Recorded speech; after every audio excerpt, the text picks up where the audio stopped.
College football nerds here talking Alabama and Missouri, and we are back, and we are so happy that we actually have an opportunity to talk about college football. We were scared there for a little bit that we wouldn't have one at all. Y'all, thanks so much for joining us for another season. We're going to be with you all year, and we are back consistent. So for the rest of the year, you are stuck with us, giving you the goods on college football. We're going to get nerdy with you. Obviously, we won't have a computer model week one. Our computer model, y'all, say a prayer for it. It's going to be a rough one this year, but we'll get you as much of the deep analytical stuff as we can. If you are new to the channel, please hit subscribe, hit like, hit the notification bell, and most importantly, get at us in the comments. Tell us what you think about this season, what you think about the show. We'll mix it up with you. All right, Josh is with me. We're talking Alabama. And we're going to get into the new era of Missouri football in a little bit. But first, obviously, I think Alabama fans are going to hear about this quarterback situation. Promised a quarterback video and didn't put one out, so maybe we can get one here in a little bit. But from the jump, I think if we talk about who is better poised to navigate the COVID waters, we said Alabama is probably one of those teams. And I want you to just get us started on why we think that is in terms of obviously coaching and incumbent players and all of that. Kick us off with that while we think, because we both agree, Alabama is one of the teams that's best equipped to handle this season with all the COVID crazy. The first thing you look for is consistency in a roster. Alabama had turnover from last year. It wasn't as crazy as they're normally used to, especially when you consider how many guys that had major contributions to the season that are still returning, and they get both coordinators back, which is a big deal. Alabama just has a lot of continuity, and they've got a lot of guys that played football that are going to be starting this year. They've got guys like Dylan Moses that didn't even start last year, that started the year before, and importantly, the basic word that everybody points to is depth. That's what makes teams like Alabama special is depth. And I don't know that Shane Lee was a very effective linebacker at times for Alabama, but he did start and he did play serviceably well at times. And that was a true freshman with very little experience. I'm sure he would be a lot better this year.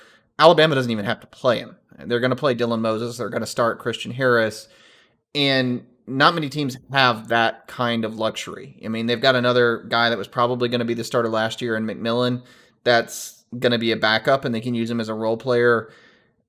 Alabama can lose an entire string on like defensive line and at linebacker position and play guys that had significant minutes and starts at both of those positions. And then they're all guys that were highly touted recruits themselves. No one else really outside of maybe arguably Clemson and Ohio State is in that position. And even in Clemson and Ohio State's case, guys played a lot of snaps because of blowouts, but those guys didn't actually start. Alabama's kind of a weird mix of high talent and being injury-ridden the past couple of years. I think you could make an argument for Texas being in a similar boat, but obviously Alabama's a better team than Texas, so probably just in every way, the most prepared team in the country for dealing with COVID. Yeah, and talking about those frontline guys that were really replacements last year are going to be quality depth this year, especially on the defensive line. We know Dylan Moses is coming back. We know Shane Lee is probably not going to be good enough to get a ton of minutes in this defense, but it was the defensive line players that were really what really killed them, especially in the run game. But the offense is what kept them in the game against Auburn, putting up 40-plus points, and really won the game for them against Michigan. And, we don't know who's going to play or how much, we're going to see Bryce Young at quarterback, if at all. And you and I differ on whether or not Alabama can win maybe a national championship with Mac Jones. But at least early on, does it even matter, given all of the talent around whomever's going to play quarterback, that especially, I hate to say it because I don't want to lose Missouri fans, but especially against Missouri with the opener, given how many, incumbent guys they have, does it really matter who plays quarterback Saturday? I think the reality is that it's probably not overly important. I think Missouri is going to be a good team, and we'll have to transition to Missouri. I swear this is a game preview, but we haven't seen anybody play yet. The reality for Missouri is you were a football team that was 93rd in the country in scoring in 2019. It wasn't a very effective offense. You've got a new coach. I have a lot of faith in Drinkwitz. I have a lot of faith in what he's going to be able to do, but there was no spring training. There's a lot of roster turnover for Missouri. We can get in the specifics of it later, but I don't expect them to put up a ton of points. And our debate on Mac Jones and Bryce Young is this idea of, do you need an elite quarterback because you're going to play a team like LSU or like Oklahoma that can put 40 points up in a game? And if you're Georgia, we just did Georgia's preview, I think their problem is you can be almost a better team than the other team overall, but really elite quarterbacks and high-end offenses still put up 30 to 40. And if your offense isn't good enough, when you're playing quote-unquote real competition, you can't quite hit that mark. Missouri's not going to do that. They're not going to necessarily put up a 40 spot on Alabama in this game. I mean, their goal is going to be keep it a low-scoring game. And you've got a guy in Mac Jones that has starting experience that can manage it and not – I mean, he kind of blew the Auburn game in a way with 2 pick sixes, but – that was kind of a one-off, and you can that's the thing you want to avoid in the next season, and that's the advantage of having somebody that's already had to go through that. So I agree with you. I'm not sure it does matter. And obviously, Alabama is going to have like 4 guys returning on the offensive line. They bring back a guy that's probably a first-round draft pick to get him to play left tackle. They've got maybe 2 first-round picks at receiver. They've got one of the top running backs in the country. They've got guys that are backups, like the number 1 overall running back in his class, and Trey Sanders that's coming back from injury. It's a lot like Zamir White's situation at Georgia, where last year the running back room was just crazy talented. Alabama's got offense out the wazoo, and I think regardless who the quarterback is, I think you're going to be in a situation where Alabama's going to be able to score enough points to be able to beat Missouri. So I don't know that it really matters. I don't think they've got to hit that 40 number. I think more important is that you're consistent. It's week 1. Everybody's really going to be sort of, unhinged. And we've already seen in college football how everybody looks really out of sorts. Having stability like Clemson that came out of the gates and just took care of business immediately is what you want. And Alabama's in that position offensively. Let me touch on the quarterback thing, though, because I think we've already conceded that we both think Alabama is going to win this game. All right. And if anybody that shocks anyone and you want to turn off the video, maybe this isn't the right channel for you anyway, because if that's a surprise to you, everything else we're saying is gobbledygook. Alabama's probably going to win the game. What's more interesting to me is the things that we might see in the game. And one of those I'll point to before I give it back to you is some numbers for Mac Jones. So this is why we have a disagreement. All right. On Mac Jones, not about whether or not you need Bryce Young to win a title, but just where we disagree with Mac Jones specifically. Mac Jones' first down passing was 77%. 77% passer, 258 QB rating on first down. Third down, he was a 59% passer. He was a 97 QB rating. He went from 10-1 touchdown to 1 interception ratio on first down to 1-2. So he threw 2 picks on third down. He only threw 1 touchdown. Put a different way, we looked at yards per attempt a lot, which is going to matter, by the way, a lot this season. Look out for probably a Justin Fields video where we talk about how much you've got to throw out total yards in a season where we're not playing the same numbers of games. Mac Jones threw for 15.4 yards per attempt on first down. That was phenomenal. And in fact, that was, I think it was first in the country on first down yard per attempt percentage. On third down, he threw for 4.8 yards per attempt. That was 60 attempts on first down, 34 on third down, so it was still a good number, but his yard per attempt total dropped by a third. And he went from number 1 in the country to not even in the top 100, just filtering for first down. The best guy in the country on first down, not one of the top 100 guys in the country solely on third down. So there's sort of a Jekyll and Hyde thing there. And the answer to your question on whether any of this stuff matters, to turn it back, I think the next question is, which version of him do you think is real? And do you think there's some cause for concern that maybe they could come out of the gate and look a little jittery, especially the first week, and especially given that there have been kind of 2 sides to Mac Jones and how he played last season? Yeah, and you and I really kind of disagree here, mainly because I'll point out his second real start was on the road at Auburn against probably a top 5 pass defense in the country, with the playoffs on the line. I mean, it's his second start ever. So, and then his next start was against the top 10 defense against Michigan, and he threw bombs. So I don't know if it's entirely fair to dissect even the good. Like, even the good, I don't know is entirely fair to dissect, because in that Auburn game, he had to put up 40-something points to win the game, and they still didn't win. But so I don't know that it's fair. Like, he had the one game against Arkansas and then some directional school. So mentally, I think those two pick sixes maybe had a lot to do. Like the first one was just on him; it was just terrible. The second one was kind of bad.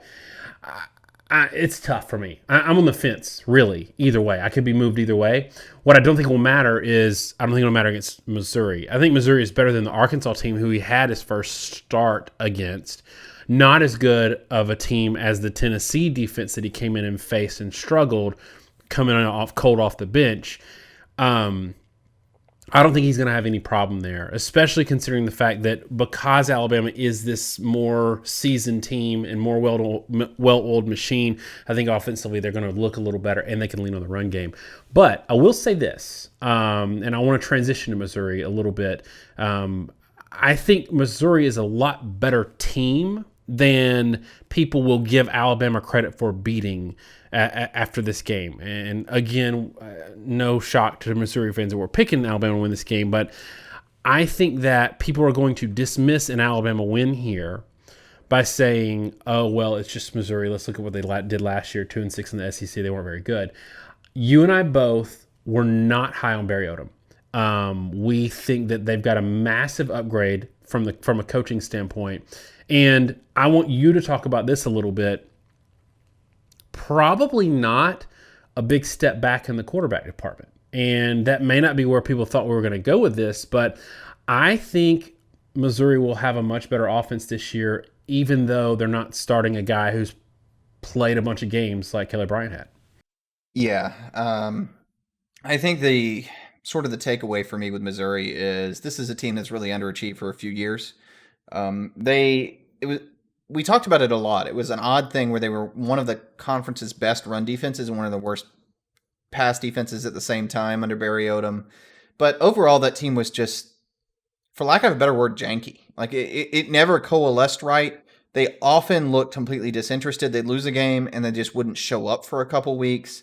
It was really maddening, and it happened over and over again. And we talked about this a little bit with Florida State and Miami. We did a Florida State preview because we wanted to make the point. When you've got a team like that and you get a better coach in, and I think, for example, Norvell, just like Drinkwitz, is a much better coach than what they had previously, you can see some really rapid improvement in those situations. Auburn in 2012 doesn't make a bowl game, and in 2013 they appear in the national title.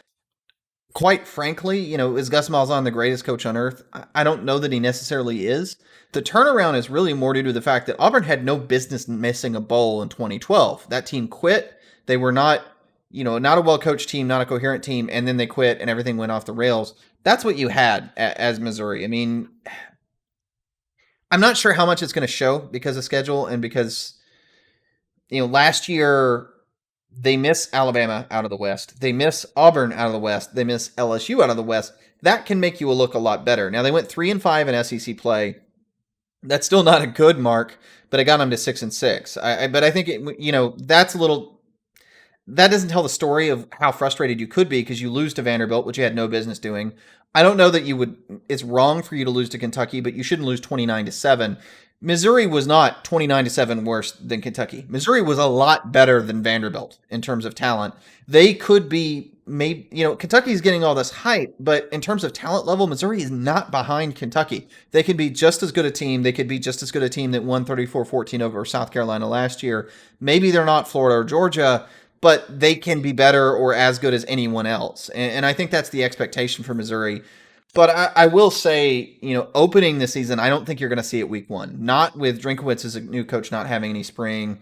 Not with this team having not missed practice. Not with 12 guys missing, supposedly, for this opener against Alabama. I'll say, you talked about the quarterback situation. Robinson shows a lot of promise. He's never had a 100-yard rushing game, which for a running quarterback, as much as he did run at TCU, I'm not sure how many people realize it, but both of us are a little higher sometimes on speed guys at quarterback more than power. Bryant never wowed us. He was a solid guy, kind of misused, a good power runner, but not particularly fast, and never really, there was nothing in his game that he did particularly well.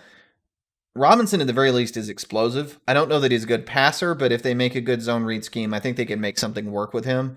But given the fact that they're all around, it's a solid unit on both sides of the ball, offense and defense. I do think Missouri could be a pretty good team. You almost hate that this year is the year that you bring in a coaching staff that can probably really improve your season over time, because you've only got 10 games to do it, versus having a couple of those, I don't want to say easy wins, but easy wins where you can kind of mentally puff up your win-loss record a little bit and maybe get some momentum. So you hate that it's this year where, a 5-5 this year is a better team than a 6-6 last year, but it won't show in the record book, and you hate that, because a 5-5 this team this year might go 8-5 with a full schedule, in a bowl game. So I hate to see that. Let's talk about. I don't want to go too long on this because we've already kind of given our indication of who's going to win the game, but I want you to talk a little bit. If we're going to say there might be one personnel matchup where Missouri might have an advantage over maybe a questionable area or not yet developed area for Alabama, give me one that you would pick that maybe Missouri might have an opportunity. I think the one area where they may have an opportunity is going to be Missouri's run game, which last year was not great, but I think Roundtree is a good back. And more importantly, Alabama ended the year kind of terrible on rush offense. Again, we've looked at it several different ways. That Auburn game for Alabama was a result of taking a team that could not get over 4 yards per carry against any top 50 defense in the country. Minnesota held them to 2.5 yards per carry, and Alabama was giving them 5.5. That's why Auburn stayed in that game. They couldn't run the ball last year until they faced Alabama. I don't know what Alabama's run defense is going to look like if Ray is 100%, if Dale's 100%. These guys that were all missing at that point in the season. But Roundtree's a good back. They do at least the right side of the line is returning for Missouri in theory. It could be good. It's hard for me to say there's going to be a lot of success, frankly, defensively. Alabama's got as much stuff coming back offensively as anybody in the country, and they were one of the best in the country last season. This is still one of the top offenses in the country. I think Missouri is a pretty good defense, but very few teams are going to have any actual edge over Alabama. It's going to be more about keeping score. I'm going to flip it around, and I'm going to point to a handful of things I'm going to look for in this game, because to me, the interesting thing isn't going to who wins or lose, but just takeaways for how the season's going to go. One, who the quarterback is for Missouri, because we still don't fully know. I threw out Robinson, but we don't even know that. I want to see who the quarterback is, who some of the transfers are, how good they are, like Hazleton. Are they what their scheme is? Are they run first offense? Are they pass first offense? No one really knows. I could see that, to answer your question, being the thing that gives Alabama some issues, that no one has any idea what Missouri's even going to look like, which is why we're having a hard time talking about it. It could be for a few series that everyone has issue. Everyone in Alabama's defense doesn't know what Missouri's doing because it comes out of the gate odd, and they get a couple scores on the board. That's what I'm most interested to see from Missouri, is just what the heck does it look like, and so also how well generally does the defense hold pat. For Alabama, one, I've already said the first down, third down thing. We may harp on that some other video, but again, Mac Jones fourth in the country on fourth, not first in the country on first down, not top 100 on third down. How does that work out? And what does he look like? And I think he's going to be really, really successful in this game. Let me be clear. Is that an actual meaningful stat, or is it not? And that's the thing, if I'm an Alabama fan, is, you didn't convert a third down in the Michigan game to the end of the third quarter. Do you look better on third down if you face third down or third and long? It's a tidbit you can take away in a game, that even if you're blowing somebody out. And the other thing, again, is how does Alabama's front seven handle Missouri? How successful are they? Do they stop the run better they did in the end of last year? And then guys like Will Anderson, which is getting a tremendous amount of hype at an outside linebacker, is that guy as good as you think? Because if they've got a top-end pass rusher, that defense is suddenly pretty scary. So that's kind of my take. What from you are you looking to take away from this game? I look to take away whether or not Bryce Young plays only in mop-up duty, or if they have a package for him early. I think that will be a good indicator to see whether or not he's really a 1B, 1A situation, or if he's right now a backup quarterback. The other thing that I want to see is, like you said, the run defense is really a big deal because that was not an Alabama run defense last year. They were actually really poor against an Auburn offense that was really pedestrian and had very little threat to throw the ball. They hit a couple of shots, but nothing consistent. I think that this Alabama defense, from a personnel standpoint, can be a vintage Saban defense. The problem is I don't know that we'll see it in week one. There haven't been a lot of practices. We've seen so much weirdness. It's going to be scary if Alabama comes out there and forces Missouri to put a 0 or a three burger up. That's going to be a scary Alabama team. But for me, and I'm going to go ahead and give my prediction because we're winding this down. I'm going to predict, and I want you to do the same. I'm going to give you my score prediction and how many passes I think Bryce Young throws. I'm going to say Alabama 41, Missouri 7, and Bryce Young throws 10 passes, all in the fourth quarter, late third quarter, mostly fourth quarter. Tell me what you got.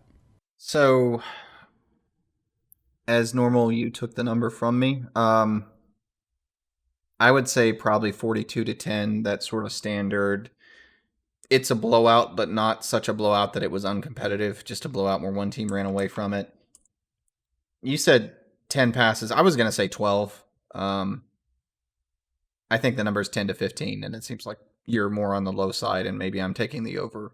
If you want to take the under, we'll say the over-under is 11, and you've got the under, and I've got the over. But I think we're pretty much on the same page. I think this is like a 40-10 game. Alabama comes out. I think it's going to be really weird for a quarter and a half.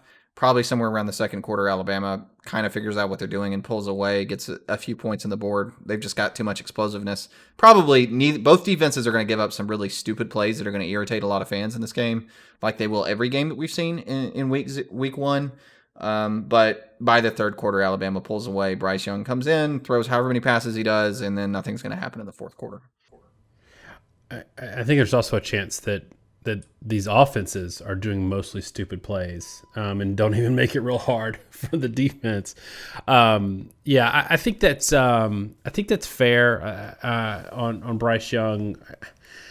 Look, if they had a full spring in a normal summer or fall camp, I could see this being maybe a real discussion. But right now, I don't think it's a discussion, and I don't know that if he only plays mop-up, I don't know that doesn't mean we won't see him starting come November or December. It's completely realistic for me. So that's it for us on this Alabama and Missouri preview. Y'all give us your score predictions in the comments. Thanks so much, y'all. Have a great week, and God bless.